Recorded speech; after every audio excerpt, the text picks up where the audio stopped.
Vivimos en un mundo en constante cambio que usted merece entender, porque es imposible interpretar la realidad que vivimos sin conocer cada uno de sus colores. Porque muchos son los tonos de la actualidad. Presentamos Matices. Una producción de Noticias Monumental.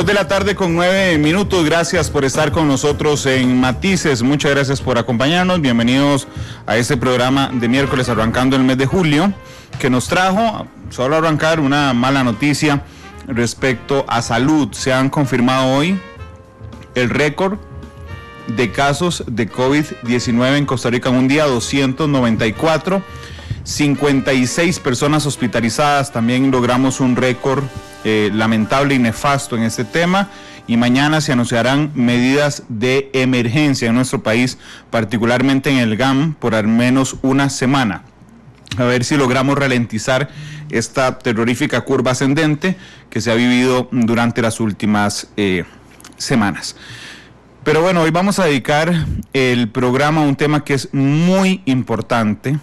Yo los invito, cada vez que estén tentados durante el programa, a pensar que nos devolvimos 50 o 100 años en el tiempo. Eso no es así. Estamos hoy 1 de julio de 2020, porque los datos que vamos a conocer del mundo y de Costa Rica siguen siendo absolutamente anacrónicos con lo que pensamos que es la actualidad.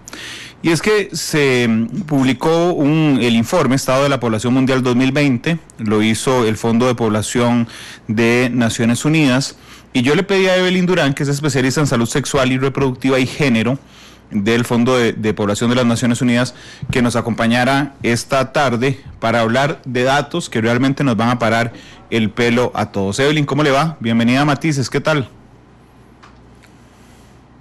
Muchas gracias por la invitación. Muy bien, aquí igual un poco alarmada por los datos que usted mencionaba, pero pues hablar de otra pandemia que también existe a nivel mundial, que es también la violencia que existe contra las niñas y adolescentes en el mundo. Claro, y a diferencia de la pandemia, de la otra, la actual del COVID-19, esta no tiene tanta, no es tan mediática. No sale todos los días en los titulares de prensa, no hay un conteo internacional diario donde nos podamos meter a una página para ver cuántas niñas fueron casadas a la fuerza hoy, por ejemplo, o cuántas fueron mutiladas el día de hoy. Son lamentablemente, está normalizado este proceso en un montón de regiones del mundo, y por lo tanto se acalla la voz que podría denunciarlas también en otras regiones. Evelyn. Así es. De hecho, bueno, este año el Fondo de Población de Naciones Unidas publica su Estado Mundial de la Población con este lema: contra mi voluntad, porque en realidad son prácticas que la sociedad en muchas ocasiones está de acuerdo en hacerlas y promueve realizarlas, y que sin duda alguna violentan los derechos de las niñas y de las adolescentes, y que aunque pensemos que muchas de estas situaciones ya no se presentan, en realidad son situaciones que se siguen dando en el mundo, y que, como decía usted ahora en la introducción, muchas veces podemos pensar, no es posible que esto siga pasando, pero así es. Y efectivamente no hay un contador, pero sí hay cosas que a diario podemos ver que fomentan que muchas de estas prácticas se sigan realizando, y pues un poco de eso es lo que queremos compartir hoy con usted. Claro, ya lo vamos a analizar, Evelyn, pero además es una situación que es muy ajena por ejemplo, en Costa Rica, a la mayoría de la población. Es decir, si estamos hablando de prácticas muchísimo más relacionadas con violencia física, por ejemplo, entonces podríamos decir, bueno, no, pero es que eso pasa en algunos rincones del mundo, gracias a Dios aquí no, ¿verdad? Y si hablamos entonces de relaciones impropias, entonces decimos, no, es que eso pasa en el área rural, aquí en la ciudad no. Es decir, tendemos a alejarnos y nosotros mismos separarnos, digamos, de lo que podría ser un balde de agua fría, y que no salgamos también peinados en la foto de la situación actual.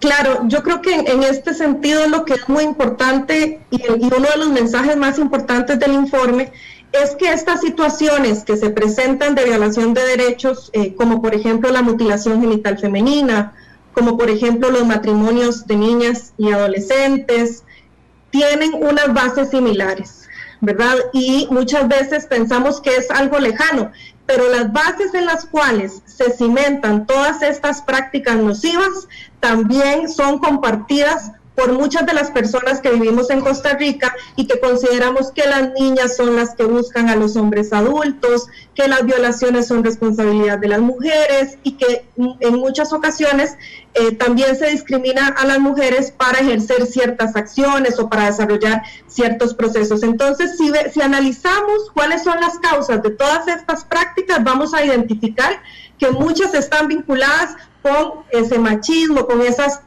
con muchas son tradiciones, con muchos otros planteamientos sociales que justifican también los femicidios o la violencia que existe contra las niñas y adolescentes. Entonces es muy importante que entendamos que poco a poco la sociedad tiene que ir también moviéndose y avanzando en dejar todos estos mitos de lado para poder realmente proteger como se debe a las personas menores de edad de Costa Rica y del mundo. Evelyn, perdón. No, perdón, adelante, adelante, seguí. Sí, no, justamente lo que pienso también es que una de las características que nosotras podemos identificar y que es uno de los retos que se identifica a nivel mundial es que estas prácticas en muchas ocasiones son avaladas por las familias, ¿verdad? Y que justamente muchas veces las familias creen que le están haciendo un bien a las niñas, ¿verdad? Pongo un ejemplo, el tema de los matrimonios infantiles, que a nivel de Latinoamérica además no ha logrado disminuirse durante los últimos años, a pesar de los esfuerzos que muchos países como el nuestro han realizado por legislar la prohibición de los matrimonios de las personas menores de edad. Y en muchos países se argumenta que se está pensando en el bienestar de la niña, ¿verdad? Y que se está procurando que esa niña tenga un futuro distinto, y entonces hay un razonamiento de las familias que pareciera ser que están protegiéndola, y que en el fondo realmente la están colocando en una situación de vulnerabilidad mayor y además le están violentando las libertades que podría tener para tomar decisiones en su vida, para tomar decisiones sobre si desea o no tener hijos o hijas, si desea o no tener varios hijos o hijas, y entre muchas otras, ¿verdad? Que también podremos ahora discutir a profundidad, pero que muchas veces es la misma sociedad, las mismas familias, las religiones, las políticas que también avalan estas prácticas, y que eso es lo que tenemos que ir pensando como sociedad, cómo podemos ir avanzando más bien en eliminar todas las barreras que tenemos para poder garantizar los derechos. Evelyn, pero déjame hacerte dos apuntes a lo que nos acabas de decir y ahorita profundizamos en eso. En el caso de Costa Rica, vos dijiste, hay países como el nuestro que ha legislado respecto a este tema, pero aún cuando estaba en discusión la legislación sobre este tema, para sorpresa de todos, hubo muchísima resistencia de algunos sectores que incluso, y vos lo tendrás que aceptar, lograron matizar la ley. Ese es uno de los apuntes. Perdón, ¿querías aportarme algo en eso? No, si quiere avance con el otro. Okay. El otro apunte tiene que ver con las familias, ya a nivel mundial. Vos decías, hay muchas de ellas que creen que las están protegiendo. Y efectivamente es así, pero la reflexión que quería hacer es que realmente se la creen, o sea, realmente creen, digamos, no es una manipulación mental para hacerle pensar al resto del mundo que las están protegiendo. Es que ellas mismas, las familias, piensan que las están protegiendo, porque de esa misma base, ¿verdad? Y bajo esa misma forma crecieron esas familias. Es decir, es muy probable que la madre de la joven o la niña que están obligando, que las están obligando a casarse con un mayor en una relación impropia, ¿verdad? Haya sido casada a la fuerza en una relación impropia y que reproduzca ese sistema como la forma en que ella misma se protegió. Es decir, a mí lo que me parece perverso de todo esto además es que está tan arraigado que realmente se creen esos argumentos ellos mismos, Evelyn. Así es y efectivamente pues hay como varias aristas que ver aquí. Una es la culpabilización que se da de las niñas y adolescentes en muchas de estas situaciones, por ejemplo, de relaciones impropias, ¿verdad? Y que posiblemente está vinculado también con estos argumentos que usted decía que hicieron flexibilizar la ley, ¿verdad? Que se considera, por ejemplo, que una chica de 16 años está seduciendo a su profesor, ¿verdad? Depositando la responsabilidad de estas situaciones o de este tipo de prácticas a las personas menores de edad y no a los adultos o las adultas, ¿verdad? También le pasa a hombres, que son las personas responsables de garantizar el derecho de esa persona menor de edad, ¿verdad? Entonces muchas veces se culpabiliza a la persona menor de edad y no se deposita la responsabilidad donde corresponde. Y en relación con esto de las familias, efectivamente así es, ¿verdad? Muchas familias además asumen una tradición, por ejemplo, el tema de la mutilación genital femenina, que es uno de los aspectos que el informe aborda a profundidad y que justamente lo vemos muy lejano, ¿verdad? Pero en el informe, por ejemplo, se explican situaciones de mutilación genital femenina que se siguen dando en Colombia y que en Colombia se ha venido desarrollando un gran esfuerzo por erradicarlas y por además educar a la población para que identifiquen que esto no es una práctica que deban seguir reproduciendo, porque justamente ellos consideran que es parte de su tradición y de su cultura. Esto entonces, a partir de que la gente considere que es algo normal, normalizado, naturalizado, como decía usted al inicio, entonces promueve que la gente lo avale. Y con el tema de mutilación genital femenina, para poner un ejemplo muy concreto, y en algunos países inclusive se ha logrado que el personal de salud practique esa mutilación. Como por si hay alguna persona que no conoce qué es la mutilación, muy brevemente, ¿verdad? Es un procedimiento que se le realiza a las niñas por ahí de los 10, 12 años, donde se elimina el clítoris en muchos de los casos, pero además se eliminan los labios internos y se cierra, digamos que los labios externos para que no puedan tener relaciones sexuales placenteras las niñas en ese momento, para que se garantice su virginidad, porque en muchos, digo virginidad entre comillas porque es un término bastante relativo y que es utilizado pues también en muchas ocasiones para manipular también algunas situaciones, y en este caso de la mutilación en particular, se considera que las niñas que ya han tenido relaciones sexuales no tienen el mismo valor que otras. Y entonces, anteriormente la práctica era realizada en la comunidad, ¿verdad? Sin muchísimas medidas de salud, además, que ponían en riesgo en una gran medida la vida de las niñas. Y de pronto se han encontrado espacios en que el mismo personal de salud ha avalado realizar esas prácticas. Estoy hablando de otros países, ¿verdad? Claro. Y entonces de pronto nos encontramos con un sistema que dice, bueno, vamos a disminuir el riesgo de que estas niñas mueran por este tipo de procedimientos y lo vamos a hacer en un centro de salud. Pero en realidad el personal de salud no debería practicar una situación de esta que en realidad no solamente pone en riesgo la vida, ¿verdad?, sino que además está violentando los derechos que tienen estas niñas. Y estas prácticas entonces se hacen contra su voluntad, ¿verdad?, porque ellas en ese momento tal vez no han analizado muchas de estas situaciones. Incluso en el informe hay un gráfico que es muy representativo donde le preguntan en algunos países a las mujeres adultas a las cuales se les practicó la mutilación genital si están de acuerdo con esta práctica, y luego se les pregunta a las más jóvenes. Y las más jóvenes en mayor medida argumentan que están en completo desacuerdo con esta situación. Entonces lo que podemos ver es que si una comunidad, si un territorio está avalando este tipo de situaciones y este tipo de prácticas, se va normalizando y de pronto no nos estamos cuestionando de fondo qué es lo que pasa con estas niñas. Y a nivel nacional, el tema de las relaciones impropias es algo que vemos muy normalizado aún, ¿verdad? Y que si bien es cierto, el matrimonio está prohibido, si es antes de los 18 años, podemos ver que muchas de estas niñas están unidas, ¿verdad? Entonces ya no se casan, digamos, legalmente, pero sí existe una unión de hecho.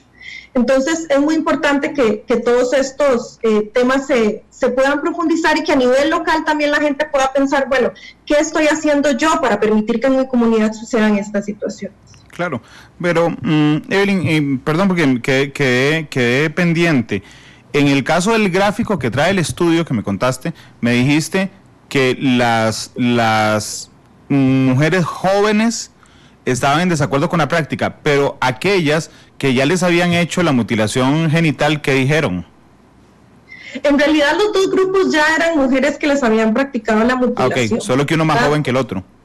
Claro, ¿verdad? Y entonces se evidencia también que actualmente hay un grupo que está cuestionando esa práctica, ¿verdad? Incluso si vemos en el informe, una de las experiencias que se comenta, la de Colombia, como les decía, es una joven colombiana que ella misma ha realizado un activismo local para promover que esto no se realice. Entonces, esto nos da pistas también de cómo podemos ir enfocando los esfuerzos para que estas prácticas dejen de normalizarse, porque necesitamos hacer ese quiebre generacional que usted decía, Randall. Si de pronto, y efectivamente así ha pasado en este país, y así lo hemos visto también en algunos datos, ¿no? Que como bien decía usted, muchas de las adolescentes madres actualmente, si una les pregunta a qué edad tenía su madre cuando ellas nacieron, nos dice que también era adolescente, ¿verdad? Y que son situaciones que en muchas ocasiones se repiten. Es muy importante que una generación marque una diferencia y que diga, yo ya no voy a hacer esto, yo ya no voy a realizar esa práctica. Eso para nada significa que la responsabilidad está en las niñas, claro, pero sí significa que podemos identificarlas como agentes de cambio y que si ellas efectivamente actualmente identifican que la práctica no debe seguirse realizando, entonces podemos trabajar con ellas para que hagan incidencia en su comunidad y lo realicen. Nada más quiero reafirmar, no responsabilizamos a la niña jamás. Y muchas veces siempre hablamos de las niñas. Hay que hablar de otro grupo, digamos, en el caso de relaciones impropias, que son las personas adultas y en mayor medida los hombres, que podemos hacerlo ya conforme avance el programa para no hablar de todo el informe en 5. Claro, pero quería hacer otra, además claramente a usted el tema le apasiona, a mí también muchísimo. Evelyn, ¿cuál es el país donde hay más incidencia, por ejemplo, de mutilación genital? Bueno, aquí sí tengo que buscar un poquito el foro, si me permite con mi era para hacer una reflexión. Decime uno donde la incidencia sea alta, no importa si es el más que te acordés. Bueno, Nigeria es uno de ellos, ¿verdad? Nigeria es uno de ellos, que es uno de los que presenta también las tasas más altas. Ya casi llego al gráfico. No, está bien, es que lo que iba a decir y era la reflexión que quería hacer, es que nosotros aquí en Occidente y en Costa Rica no particular, ¿verdad? Cuando Costa Rica está integrada, por ejemplo, al Sistema Interamericano de Derechos Humanos, y tenemos la Corte Interamericana aquí en San Pedro, entonces cuando fallan en contra de nosotros, por algo, en contra de nuestras creencias, algunos dicen, están violando nuestra soberanía, nosotros tenemos que definir cómo queremos vivir. Bueno, vámonos al otro extremo, Nigeria. Okay. Todos, estoy seguro que todas las personas que están escuchando y viendo el programa están en contra de la mutilación genital femenina. Okay. ¿Qué pasa si un organismo internacional vinculante le advierte a Nigeria que tiene que cesar esas prácticas? Nosotros veríamos de recibo que entonces Nigeria brinque y diga, no, nosotros somos soberanos y aquí vivimos como nosotros queramos. ¿Verdad que no? Por eso es que hay que respetar y por eso es que es tan importante que las instancias internacionales de derechos humanos no solo sirven cuando a nosotros nos benefician, porque respetar los derechos que solo nos benefician es realmente muy fácil. Discúlpame que me devuelva al inicio, pero ¿podés, por favor, contarme qué es el Fondo para la Población de las Naciones Unidas? Claro que sí. Bueno, el Fondo de Población es una agencia del Sistema de las Naciones Unidas. Nuestro mandato tiene 4 grandes objetivos, digamos que 3 grandes objetivos, uno vinculado con garantizar la salud sexual y reproductiva de las mujeres en el mundo, el otro tiene que ver con avanzar hacia la igualdad de género y trabajar específicamente en el tema de prevención de la violencia contra las mujeres, y el tercero tiene que ver justamente con el análisis de información estadística, que es lo que muchos de estos informes realizan, y mencionaba un cuarto porque en realidad tenemos un foco muy importante en juventud, en la adolescencia y la juventud, también como decía ahora, identificando que es un grupo de población que definitivamente puede marcar un cambio generacional y que nos permitiría también avanzar muchísimo en el tema de los derechos humanos. Nuestro mandato fundamental parte de la Conferencia Internacional de Población y Desarrollo, que fue en 1994 en el Cairo, y hace poco también tuvimos la posibilidad de reflexionar sobre Cairo en la cumbre de Nairobi, donde identificamos compromisos. Quisiera nada más mencionarlos porque es muy importante que también identifiquemos cómo todos estos temas están vinculados. Uno de estos compromisos es lograr 0 muertes maternas evitables. Eso quiere decir que todas las mujeres tengan acceso a los servicios de controles prenatales, de seguimiento de sus embarazos, y que puedan además tener sus partos en lugares donde se realice una atención adecuada. Lograr cero violencia contra las mujeres, y en este sentido se enmarcan todas estas prácticas nocivas que estamos discutiendo esta tarde. Y el tercero es lograr una cero demanda insatisfecha en anticoncepción, que implica que todas las mujeres que deseen prevenir un embarazo tengan la posibilidad de acceder a los métodos anticonceptivos que les permita hacerlo desde su elección, desde su realidad, y que además pues el Estado se los pueda brindar. Esos son como nuestros 3 grandes objetivos. Ok, ¿y para qué se hace el Estado de la Población Mundial 2020? ¿Y por qué cuando vemos esto nos saltan, digamos, los datos de las niñas y las adolescentes cuando es el Estado de la población? Bueno, nosotros desde el UNFPA todos los años se realiza un análisis sobre las situaciones que a nivel mundial le suceden a la población. Hace un par de años, por ejemplo, sacábamos un informe que reflejaba la necesidad de invertir en las niñas de 10 años, el informe se llamaba 10, y tratábamos como de identificar cuáles eran esas necesidades que tenían las niñas, y este año decidimos centrarnos en el tema de las prácticas nocivas, justamente como haciendo una profundización a ese informe 10, ¿verdad?, que nos dice, ok, está bien, tenemos que invertir en las niñas, pero ¿en qué? ¿Cuáles son las necesidades que tienen las niñas? Pues bueno, identificamos esas prácticas nocivas que existen, que persisten en nuestra sociedad, y que es muy importante que no el UNFPA, el Fondo de Población de Naciones Unidas, no Central de Radios, sino toda la sociedad en su conjunto pueda identificar cuál es su granito de arena para lograr avanzar en este tema, ¿verdad?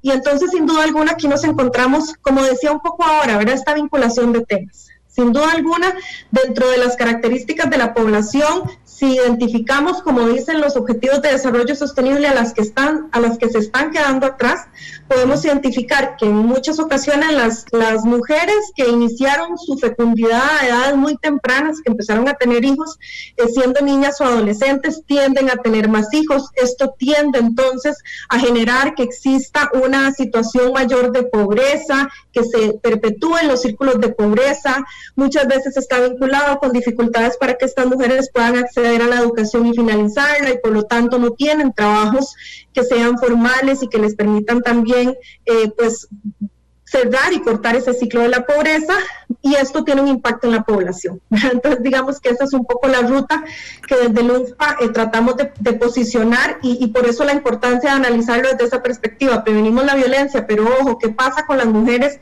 en el proceso de parto? Pero ojo, ¿qué pasa con las mujeres que no están teniendo la posibilidad de prevenir un embarazo, si así lo desean, y entonces las ponemos en riesgo de tener un embarazo no deseado, de tener un embarazo de alto riesgo, o de tener incluso una muerte materna? Los datos que ustedes publican en el informe, vamos a empezar hablando de lo mundial y terminar hablando de Costa Rica, son parte de los que decía yo que nos paran el pelo a todos. 4,1 millones de niñas sufrirán una mutilación genital femenina este año. 4 millones de niñas, 4.100.000. Es más, si yo lo divido, porque a mí realmente me parece espeluznante, estoy haciendo el cálculo en la calculadora, valga la redundancia. 4.100.000 dividido en 365 días, son 11.232 niñas al día. Dividido en 24 horas son 468 por hora. Si lo divido en 60 minutos, son 8 niñas por minuto. Mutilan sus genitales en el planeta. Y seguimos, creo, pensando en que esto podría ser una excepción del planeta, y son 8 niñas cada 8 minutos. 33.000 niñas menores de 18 se verán obligadas a casarse. Realmente es impresionante. 140 millones de niñas y adolescentes desaparecidas. O sea, realmente los datos son abrumadores, Evelyn. Así es, y efectivamente sí, pensamos que son realidades Sin embargo, aquí también podemos ver algunos datos que nos reflejen situaciones también de violaciones de derechos y nos pone a reflexionar un poco en relación con este tema. Yo quiero insistir en la importancia que tiene la sociedad para que estas situaciones no se sigan manifestando, ¿verdad? Todo esto que llamamos como micromachismos, esto que llamamos como comentarios que escuchamos en la calle, que de pronto nos cuestionamos de quién es la responsabilidad en uno o en otro caso. Y realmente este tipo de situaciones son como esas causas estructurales que llamamos, ¿verdad? Y que son como las mismas causas que tienen las diferentes situaciones. Si no atendemos este tipo de situaciones, entonces estamos dejando atrás a estas niñas, ¿verdad? Y las estamos además colocando en una situación de vulnerabilidad extrema. Okay. Y en esto, nada más quería mencionarle, Randall, que además hay una situación que se da, que también el informe llama la atención, y que tiene que ver con algo que usted mencionaba ahora de la importancia de la legislación, porque muchos de estos países tienen legislación. Uh-huh. Costa Rica tiene legislación, usted ahora también lo mencionaba, ¿verdad? A pesar de que Costa Rica tiene la legislación sobre el matrimonio, esto puede seguirse dando, tal vez no en forma de matrimonio, pero sí en forma de unión. Y esto nos lleva a reflexionar también que las leyes no son las que solucionan este tipo de situaciones. Con que se apruebe una ley en un país, eso no significa que al día siguiente no van a haber más mutilaciones genitales, ¿verdad? No significa eso, significa que hay que movilizar el cambio social y la ley nos contribuye a que entonces la sociedad identifique que esa práctica efectivamente es nociva. Entonces, que no perdamos de vista que la ley no lo soluciona. Muchos de estos países, como le digo, tienen leyes que no permiten la mutilación, pero que de igual manera los pueblos la siguen practicando y entonces es muy importante que pues, brindemos otros apoyos, ¿verdad? Más de sensibilización y de reflexión para eso. Sí, por supuesto. De hecho, yo quería aterrizar en el tema de la legislación también, porque, es decir, lo que nosotros necesitamos como planeta, ¿verdad? No es en sí la legislación. No sé, estaba intentando elaborar un ejemplo, pero si en Nigeria, ¿ok?, que no se dice legislación, la verdad, pero digamos que no exista legislación y que haya mutilación genital femenina, y entonces mañana amanece una ley, va a haber buena parte de la población que perciba que esa ley es injusta porque viola sus tradiciones, ese es, o su religión, ese es el gancho al que hay que darle vuelta, digamos, que es más la psique colectiva, digamos, o los temas culturales que se apropian, bien que mal, del criterio de la gente y que no basta. Entonces, creo que te sigo en tu argumento. La legislación es importante como agente cambio, pero no es el fin último de la lucha. Correcto, absolutamente. Lo que pasa es que de lo que ustedes han logrado identificar, Evelyn, esa transición o esa transmisión desde un agente de cambio como la legislación hasta un cambio real, digamos, en la práctica diaria, dinámica de las poblaciones, ¿es posible en el corto plazo? Bueno, lo que se sabe es que no en el corto plazo, ¿verdad? Justamente en muchos de estos planteamientos, las luchas feministas que hemos tenido desde hace muchos años para el voto de las mujeres, ¿verdad? Para muchas situaciones que nos han permitido a las mujeres estar en espacios como estos también, ¿verdad? Nos hablan de que se requiere una generación para lograr un cambio, ¿verdad? O sea, avanzar una generación para lograr establecer un cambio de mentalidad, ¿verdad? Sin embargo, también es reconocido que los cambios vinculados con el género siempre tardan muchísimo más, claro, ¿verdad? Porque están impregnados realmente en la cultura cotidiana, es algo además con la que todos y todas crecemos, ¿verdad? Yo igual tengo muchísimos años de trabajar en estos temas, me considero feminista y de pronto me encuentro a mí misma diciendo algo y después digo, pero ¿cómo yo estoy reproduciendo esto? ¿Por qué? Porque así nacimos, así crecimos, así escuchamos a toda la gente hablar y reproducir este tipo de situaciones. Entonces el cambio es muy complicado y es muy difícil, pero eso no significa que sea imposible, ¿verdad? Y entonces la idea es justamente como digo, aprovechar entonces. Si ocupamos un cambio generacional, bueno, tratemos de siempre ver que esta es la generación que va a lograr ese cambio, invirtamos muchísimo en que esta población, en que este grupo generacional actualmente de adolescentes y jóvenes puedan reflexionar, bueno, digo adolescentes y jóvenes, pero por supuesto que empezamos desde las niñas y los niños, ¿verdad? Que puedan empezar a reflexionar sobre estos temas y que a partir de eso podamos acelerar un poquito más ese cambio que se requiere. Claro, de hecho, te iba a hacer una pregunta que, discúlpame porque te va a parecer un poco obvia, pero es que realmente quiero profundizar en esto. Dice el comunicado de prensa de ustedes que es posible eliminar, o el resumen ejecutivo, perdón, del informe, que es posible eliminar el matrimonio infantil y la mutilación genital femenina a escala mundial en el plazo de 10 años, si se amplían las iniciativas destinadas a que las niñas prolonguen su escolarización, a enseñarles competencias para la vida y a implicar a los hombres y niños en la transformación social. Según el informe, invertir $3.400 millones al año de aquí a 2030 serviría para acabar con estas dos prácticas nocivas y con el sufrimiento de unos 84 millones de niñas. ¿Por qué te dije que la pregunta te va a parecer muy obvia? Bueno, porque ¿qué tiene que ver escolarizar, darle competencias para la vida e implicar a los hombres y a los niños con que no les corten el clítoris o con que no los casen con un, perdón la palabra que voy a usar, con un viejo de 40 años, por ejemplo, o de 25, que igual sigue siendo una relación impropia? Exacto. Sí, por supuesto que, ¿verdad?, esa posibilidad que tengan las niñas de identificar otras alternativas, de cuestionarse, de identificar además una meta y un proyecto de vida futuro. ¿Verdad? Yo creo que uno de los hallazgos, ya hablando un poco como de nuestra oficina de país, que ha venido trabajando durante los últimos años también por la prevención del embarazo en la adolescencia, y uno de nuestros mayores hallazgos es justamente el tema del proyecto de vida, ¿verdad? Cómo estas niñas, si no identifican que en su proyecto de vida pueden tener otras áreas de trabajo, otras áreas de educación, otras áreas de crecimiento y de realización personal, que no sean la maternidad, o que no sea única y exclusivamente la maternidad, que no sea única y exclusivamente el ser esposa de alguien o de vivir con un hombre, sino que se piensen también como profesionales, como trabajadoras, como mujeres. ¿Verdad? Es muy importante.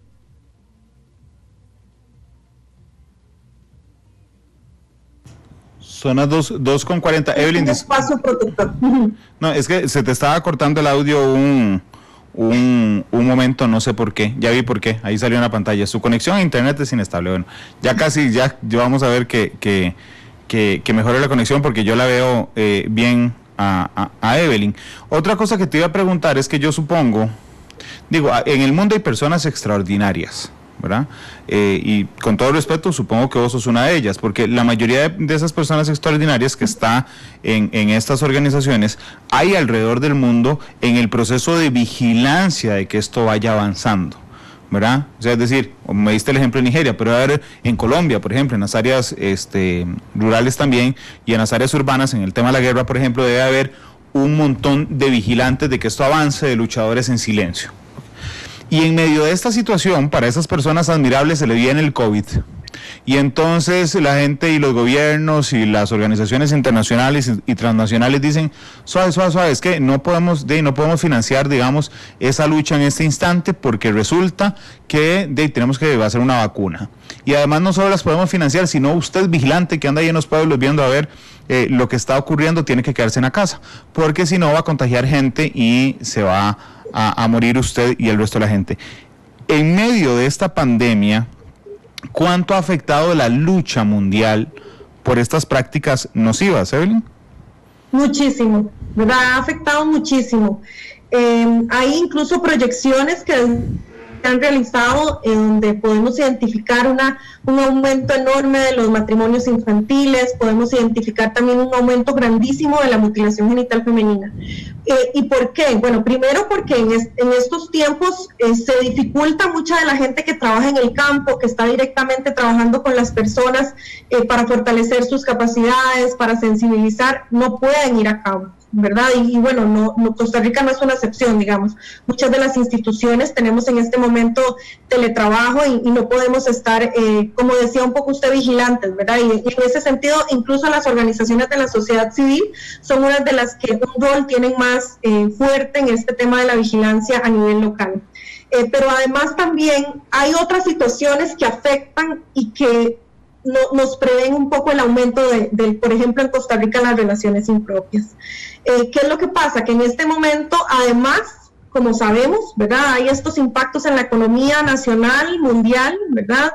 Hay un mayor desempleo, hay un aumento además de situaciones que atentan contra la salud mental de las personas, y esto además definitivamente puede desencadenar otra serie de situaciones. Voy a poner un ejemplo concreto.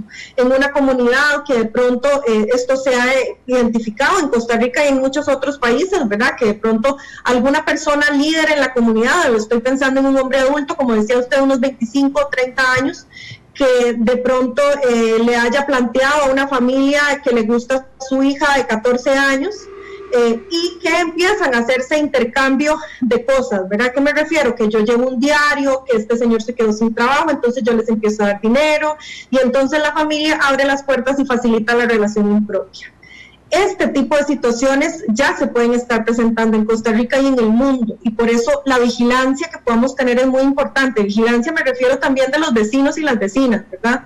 Porque además yo recuerdo en mi adolescencia, ¿verdad?, que era como muy común, ¿verdad?, que nos invitaran a enamorarnos del docente, del profesor de colegio, que era un hombre inteligente, que tenía trabajo, ¿verdad? Ese tipo de situaciones se siguen presentando, y entonces pone a las niñas en esa situación de vulnerabilidad.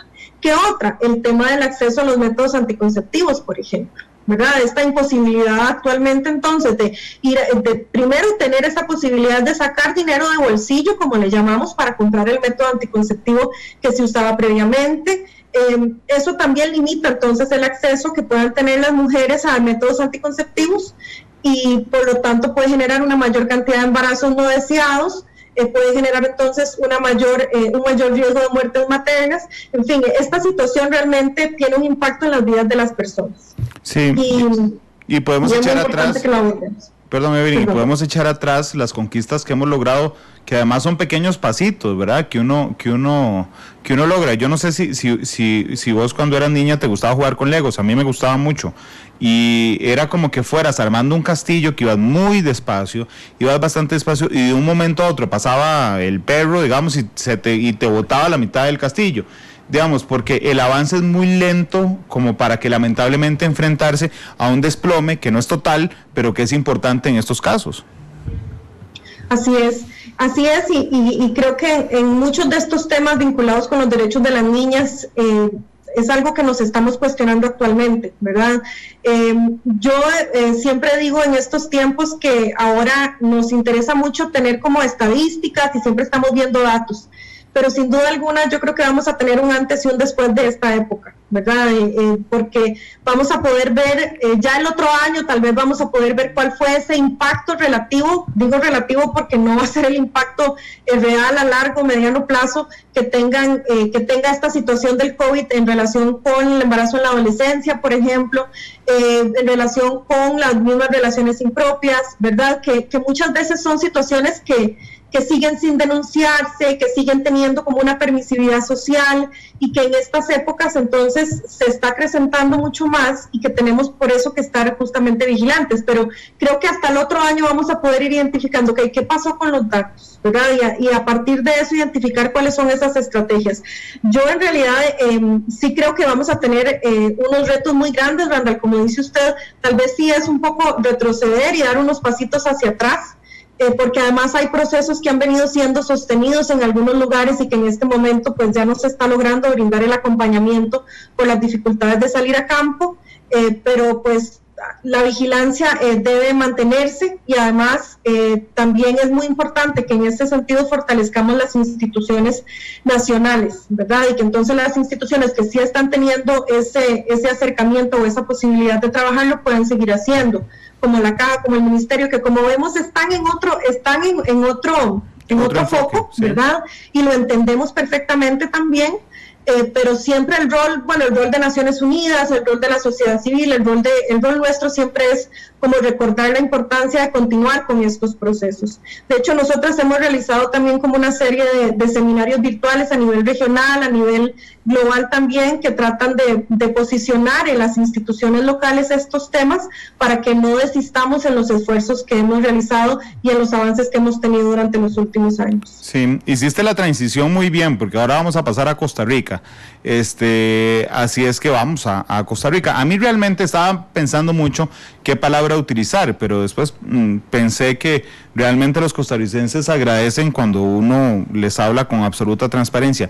A mí me da vergüenza, y es vergüenza realmente cuando yo leo un informe, Evelyn, que 2 fenómenos siguen presentándose en Costa Rica que comprometen el futuro de las niñas y las adolescentes. Uno, el embarazo en la niñez y adolescencia, y otras son las relaciones impropias. O sea, es decir, yo tengo 17 años de trabajar aquí. Desde que empecé a trabajar aquí, esto es tema, y no hay forma, digamos, de lograrlo eliminar. ¿Qué encontraron respecto a estos temas en Costa Rica, Evelyn? Bueno, los datos también son, como dice usted, alarmantes, ¿verdad? Que una piensa que ya estas cosas no se dan. Pensar que en el año 2000 tuvimos aproximadamente unos 16,000 nacimientos de adolescentes entre 15 y 19 años. 19 años después, en el 2019, esa cifra prácticamente disminuyó a la mitad, como unos 7,700, 7,800 son los nacimientos que hubo en el 2019 de adolescentes entre 15 y 19 años, pero no debería ser ninguno, ¿verdad? Y si vemos a las niñas de 14 o menos, ¿verdad? También vemos que en el 2019 hubo como 264 nacimientos en niñas de 14 años o menos.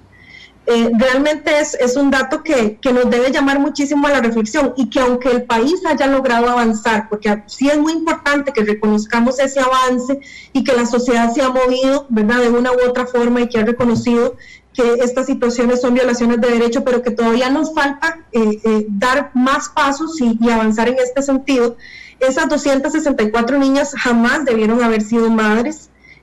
Y además, si hacemos un análisis por la edad del padre, Randall, que usted mencionaba ahora, también podemos encontrar este tipo de situaciones que al parecer muchas de estas niñas, efectivamente muchas de estas niñas en el momento en que hacen el registro del nacimiento no reportan la edad del padre, ¿verdad? No podemos asegurar en este momento que este no reporte de la edad del padre esté vinculado con que no quieren evidenciar que ese nacimiento se dio en el marco de una relación impropia.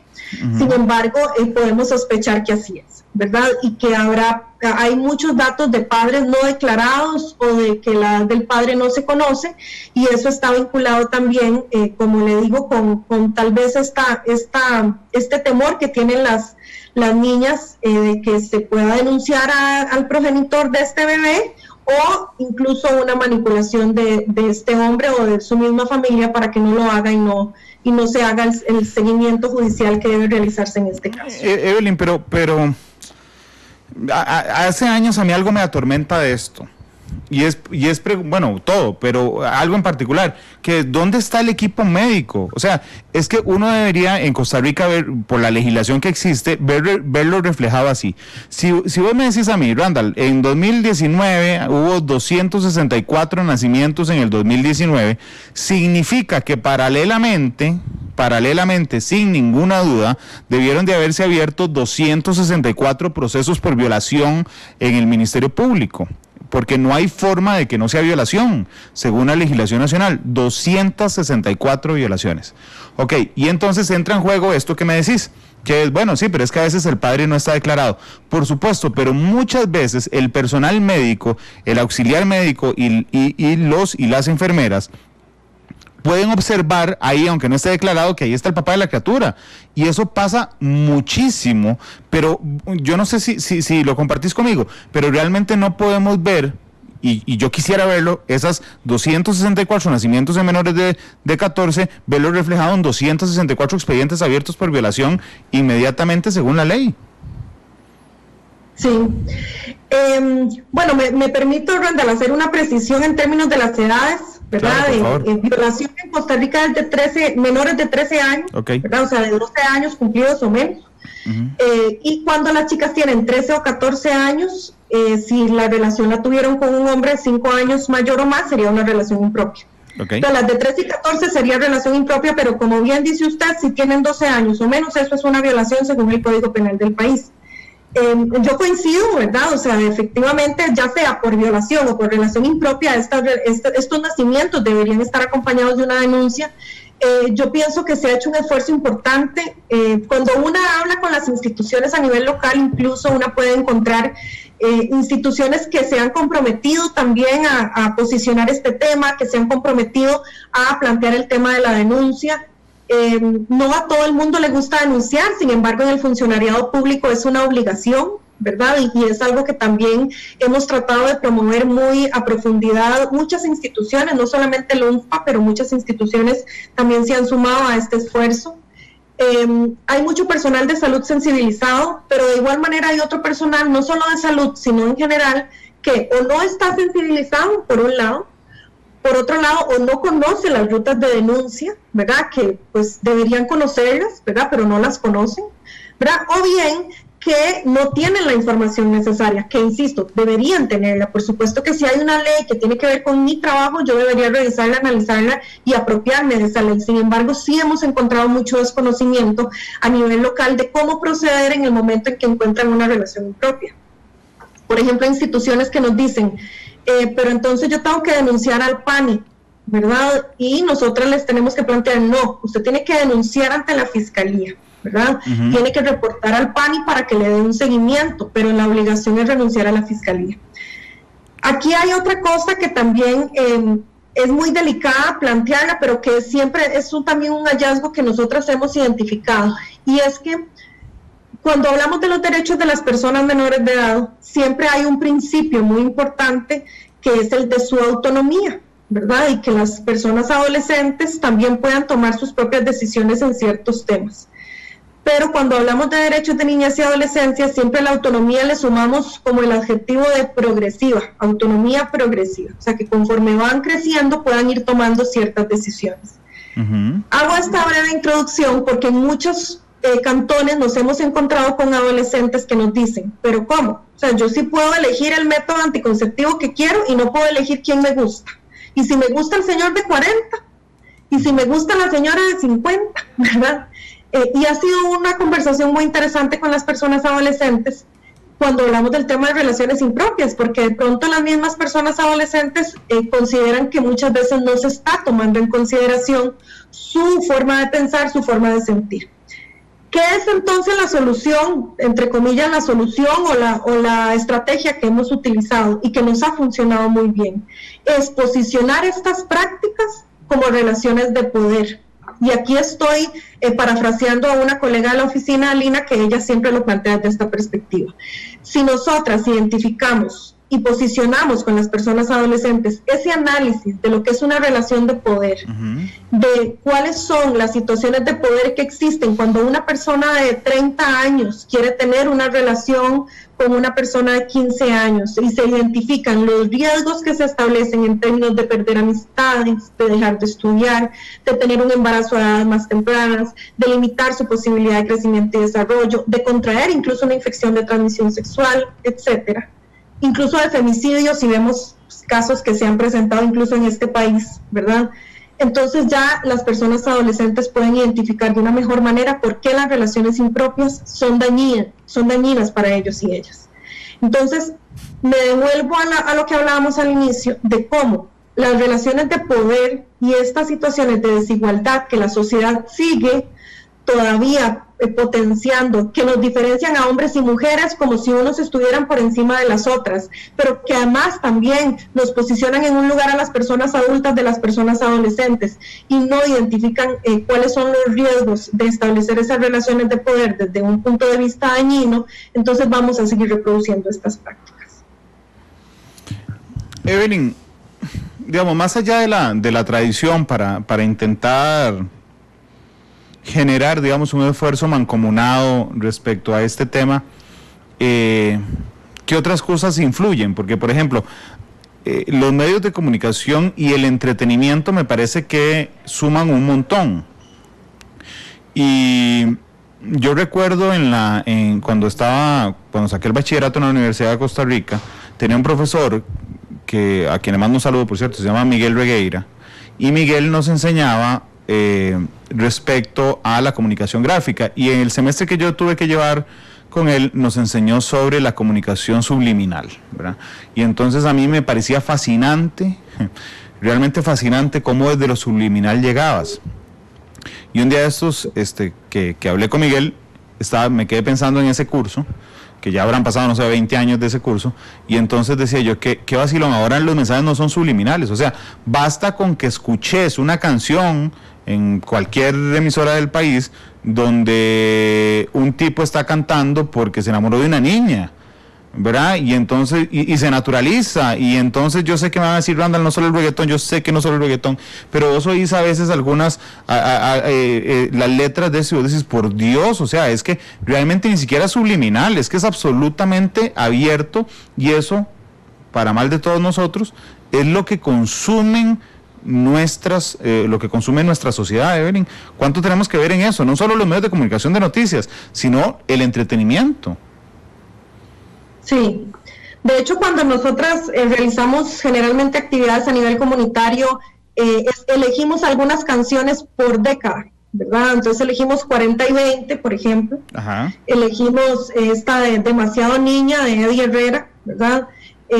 Elegimos, o por supuesto que Mayores, ¿verdad? Que es uno de los ejemplos también más recientes, que nos evidencian cómo las mismas canciones nos han venido también metiendo estas ideas y que las coreamos. Incluso a veces hacemos talleres y ponemos algunas canciones nuevas, dependiendo de la audiencia que tengamos, y vemos a toda la gente cantando estas canciones. Por ejemplo, Te compro tu novia, ¿verdad? Que bailábamos también en nuestra adolescencia y juventud. Y que son canciones que en el fondo tienen una gran cantidad de mensajes que están vinculados con esto. Hace poco había una que se llamaba La Muda, que buscaba también decir que la mujer calladita más bonita, digamos, ¿verdad? Entonces, todo este tipo de información, ¿verdad? Y que de pronto son cosas, como decía Miguel, que también fue profesor mío y también le mando un saludo, que son cosas que vamos escuchando y que de pronto las estamos cantando, y cuando alguien lee la letra dice, ¡ah! Yo estaba cantando eso, ¿verdad? Y efectivamente muchas veces sí decimos que el reggaetón, pero que en realidad son cosas que vienen desde muchas generaciones, pero que además las mismas personas adolescentes también con las que trabajamos nos dicen, ok, pero entonces ¿qué escucho? Entonces, ¿ahora qué puedo hacer? ¿Verdad? Porque de pronto se siente que entonces ya no pueden escuchar nada, que ya no pueden como disfrutar en diferentes ámbitos, pero sin duda alguna creo que más allá de que no la escuchen, es que la escuchen desde otra perspectiva. Claro. ¿Verdad? Y que puedan cuestionarse lo que están escuchando. Es que no tiene que ver con la censura, tiene que ver con el convencimiento, me parece. Es decir, yo estoy seguro que si vos, Evelyn, escuchás una canción de estas que tenés tantos años de trabajar, no te va a gustar. Y digo no te va a gustar porque va a tener un choque inmediato con tu escala de valores, por ejemplo, ¿verdad? Y entonces no te va a parecer siquiera atractiva, más allá del primer día que le pongas atención, seguramente no te va a parecer atractiva, ni a mí tampoco. Entonces, digamos, no es un tema de censura, es un tema de convencimiento respecto a los patrones. Pero hay gente que a mí me dice, cuando converso de estas cosas, me dice, ay, Randall, ¿usted cree que realmente la tele y el radio y el periódico tiene tanto peso en esto? Y digo, por Dios, todo nuestro modelo de relaciones interhumanas sentimentales está basado en las novelas de México de los 60, 70 y 80. Si no, veamos el drama que vive cada uno de nosotros respecto a eso y comparémoslo con lo que consumimos desde que nacimos hasta hoy, y está muy importante. Pero a diferencia de cuando yo, que creo que lo llevé antes que vos, porque creo que sos más joven que yo, llevaste ese curso tuviste a Miguel Rivera de profesor. En ese momento hablábamos de la televisión, de la radio, de la prensa escrita y del Internet 1.0, ¿verdad? Lo que pasa es que hoy yo puedo perder de vista aún mucho más las cosas, por ejemplo, que consumen mis hijos. ¿Verdad? Porque entonces yo llego a mi casa y hay uno que está viendo a su youtuber favorito, que yo no lo consumo si prendo el tele, o sea, yo no tengo idea qué le está diciendo el youtuber, y además veo al otro con los audífonos moviendo la cabeza y asumo que está oyendo música, pero yo no estoy oyendo lo que mi hijo está escuchando. Es decir, hoy hay muchas ventanas más abiertas que se salen bien que mal del control de los padres y las madres, en donde nos perdemos. Por eso me parece que hay que optar por el convencimiento y la información, y no necesariamente por la censura, Evelyn. Así es. Sí, y es un convencimiento un poco como decíamos ahora, de encontrarle cuál es realmente el lado adecuado por donde entrar, ¿verdad? El lado cool. Claro, porque finalmente, como un poco les compartía, nosotras de pronto encontrábamos adolescentes en las comunidades diciendo, claro, la ley de relaciones impropias busca esto, estas son las diferencias de edades, esta es la situación. Y cuando hacíamos algunas actividades lúdicas nos dábamos cuenta que estaban reproduciendo completamente todos los principios que fomentan las relaciones impropias. Entonces tuvimos que empezar a identificar qué es lo que pasa, qué no estamos trabajando aquí con estas personas adolescentes, que nos está limitando a llegar realmente, no aquí, ¿verdad?, sino a ese corazón, ¿verdad?, y a esa posibilidad de realmente hacer un cambio en lo que estamos pensando, que no sea nada más de memoria, ¿verdad? Y es un reto muy grande, porque justamente lo que usted decía ahora, ¿verdad? Tenemos un cambio además generacional que estamos viviendo muchísimo, y que por más que tratemos de ser muy activos y activas en el internet y tratar de ir al día con lo que hacen nuestros hijos e hijas, cada vez es más difícil, ¿verdad? Y más bien tenemos que pedirles ayuda para que nos enseñen a hacer ciertas cosas en las redes. Entonces, también es muy importante que vayamos encontrando esto, y yo creo que también hay ahora muchas oportunidades, ¿verdad? Hay muchas organizaciones que también están dirigidas a ayudarle también a los padres y madres de familia en este reto tan grande. Ayer escuchaba un programa también en el Facebook del Colegio de Psicólogos y Psicólogas de Costa Rica, y que justamente estaba dirigido a esto: cómo hacemos para comunicarnos de una manera adecuada y que no nos dé vergüenza, ¿verdad? Porque así como yo decía ahora, yo misma, digamos, me encuentro a veces reproduciendo algunos estereotipos, claro, ya sea de género, de juventud, lo que, ¿verdad?, cualquiera, pero tengo, ¿verdad?, como esa capacidad de decir, ¿verdad?, como ese insight de qué dije, qué hice, ¿verdad?, y creo que es algo que tenemos que hacer todos y todas, ¿verdad?, sin duda alguna. Entonces, que no nos dé vergüenza reconocerlo, y que eso sí, ¿verdad?, busquemos canales que sean los más adecuados para atender estas situaciones o estas dudas que nos estamos generando. Claro, y sobre todo, me parece a mí, además creo que la educación formal tiene mucho que ver con esto, es decir, el Ministerio de Educación Pública, de no pensar los planes desde la adultez, sino desde los códigos de comunicación de los niños, niñas y adolescentes. Se lo había conversado un día de estos a la ministra de Educación, que hace, no sé, unos meses, antes de esto, por supuesto, vino un colega español con quien estaba hablando sobre fake news. Tuvimos una conferencia en el Colegio de Abogados, y entonces él venía para Matices y estaba aquí cuando yo estaba entrevistando a la ministra de Educación, y entonces recuerdo que había una discusión, no me acuerdo sobre qué tema, y decía la ministra, claro, Randall, ahí está toda la información para que los chicos ingresen a www.mep.go.cr, ¿verdad? Y ya, la ministra terminó la entrevista. Mi colega en el corte comercial me dice, ¿y cuántos niños en Costa Rica adolescentes se meten a mep.go.cr? Le dije, sí, tienes toda la razón. Digamos, el esquema de comunicación hay que cambiarlo.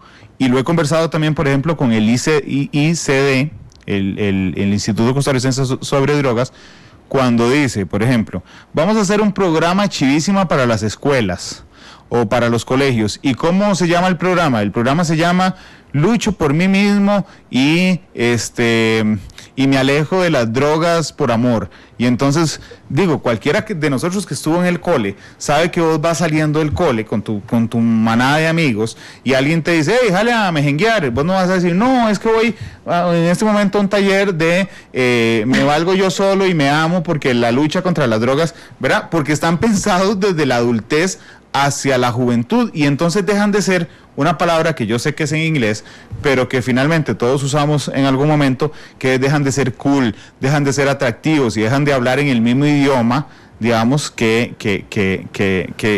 los niños, niñas y adolescentes, Evelyn.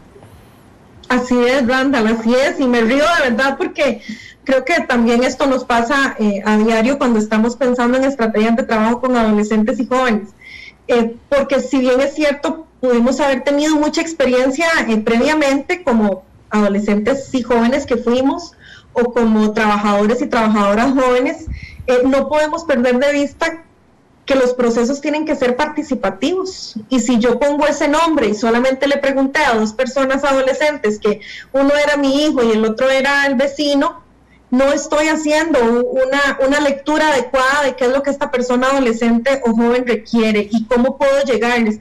Claro, lo que pasa es que también para nosotras las personas adultas de pronto tampoco podemos ser voceros y voceras adecuadas en este contexto, ¿verdad? Si a mí, por ejemplo, mi hija me escucha hablándole que qué cool y que, ¿verdad? De pronto me va a decir, mami, ¿qué le pasa? ¿Por qué me habla de esa forma? ¿Verdad? Entonces tenemos que buscar ese canal adecuado, ¿verdad? Y ese canal adecuado no lo vamos a encontrar hablando entre nosotros y nosotras, tenemos que involucrar a la gente. Claro. Y tenemos que tener esa apertura también de mentalidad. Ahora, también son recursos los que hay que tener, ¿verdad? Porque todo esto implica recursos. Pero si invertimos el recurso adecuadamente, los réditos van a ser también muy, muy afortunados. Sí, ojalá logremos dar ese salto. No estoy hablando exclusivamente de ustedes, estoy hablando del país. Yo siempre me he preguntado en muchas ocasiones por qué DARE tuvo tanto éxito cuando yo estaba en la escuela. Y es que DARE era cool, o sea, no se llamaba Programa de Resistencia contra el Abuso de las Drogas y la Violencia como se llama DARE, porque así se llamaba.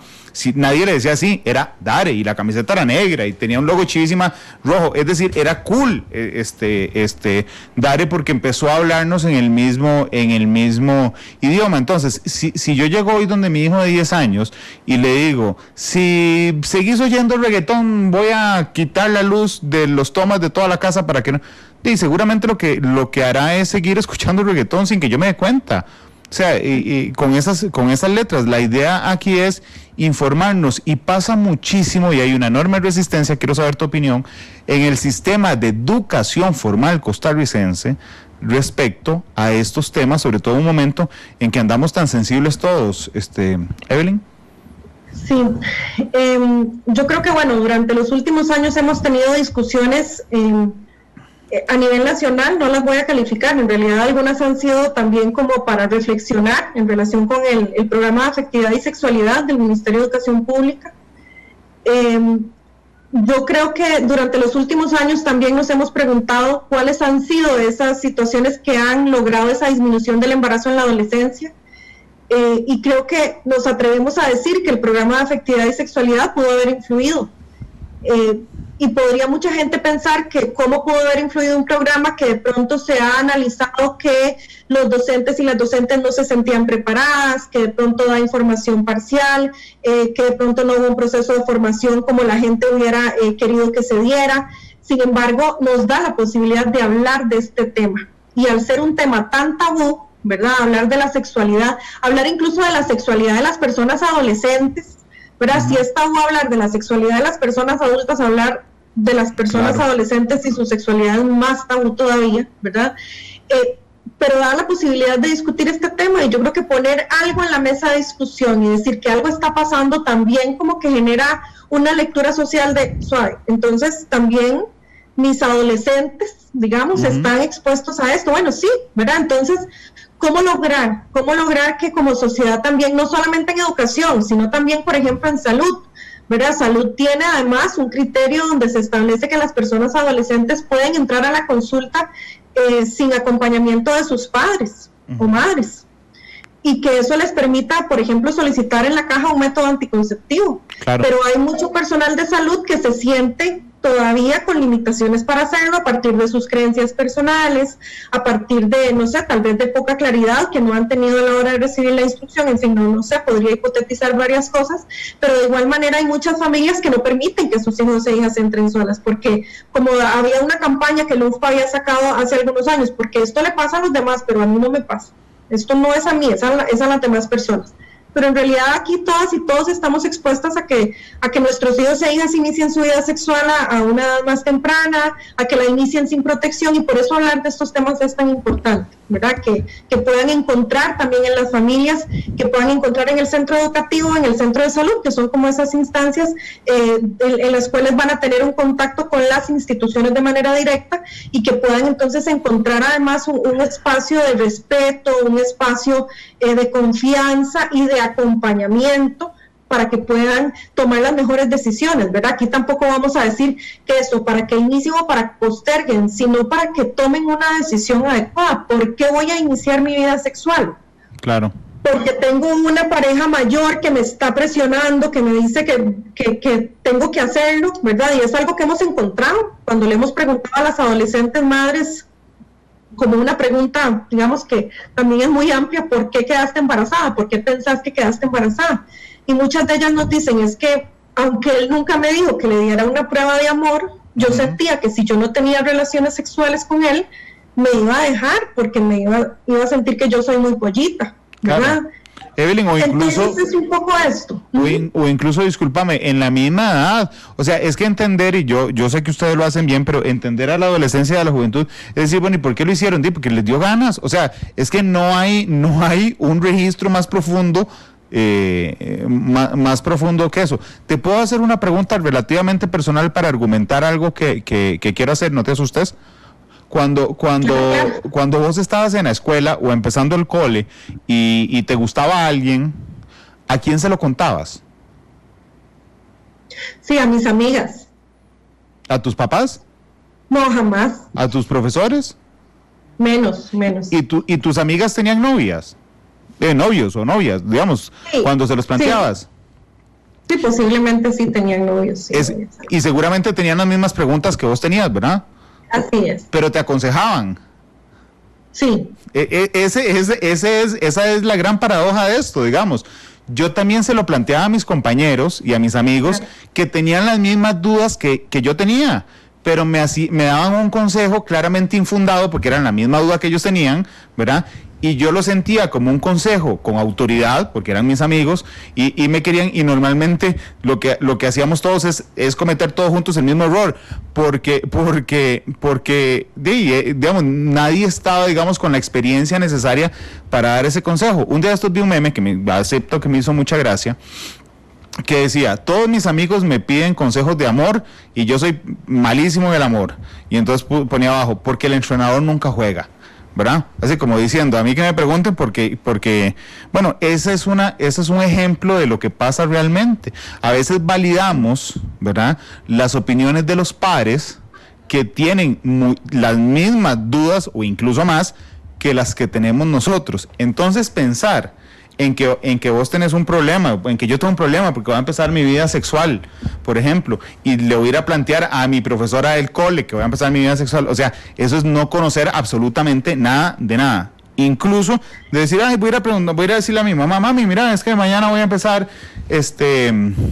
mi vida sexual, ¿cuáles preservativos crees que sean más chivas para ponerme?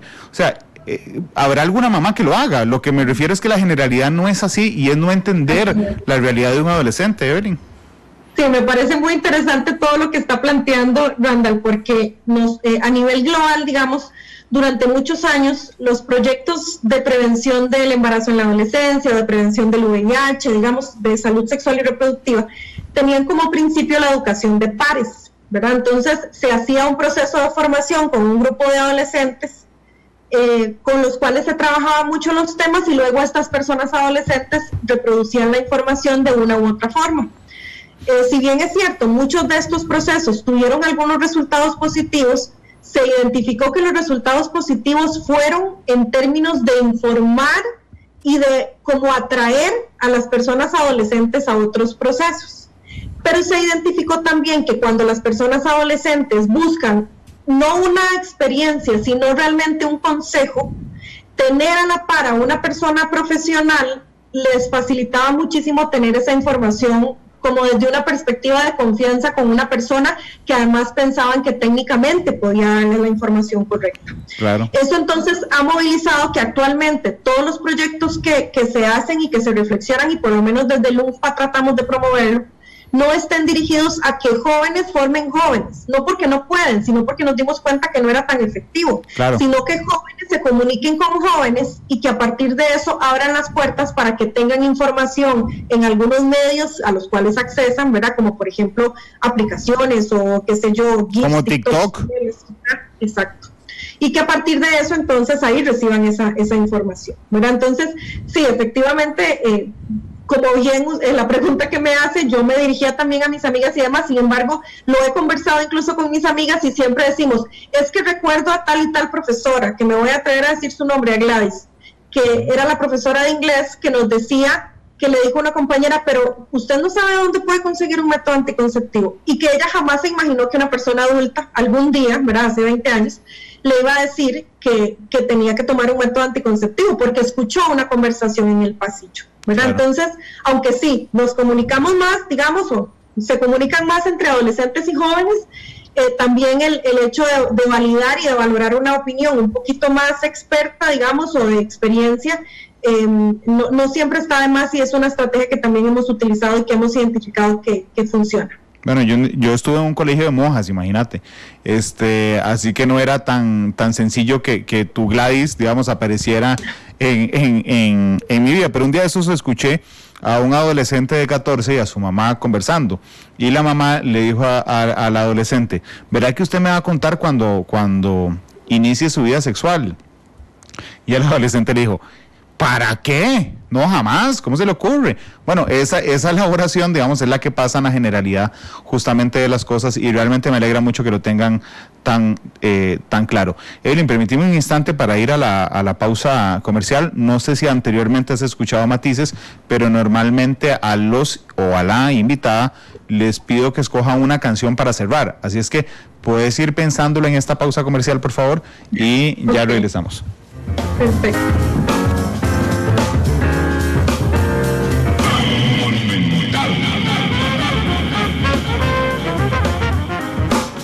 Analizamos los tonos de la actualidad, exploramos sus contrastes, matices.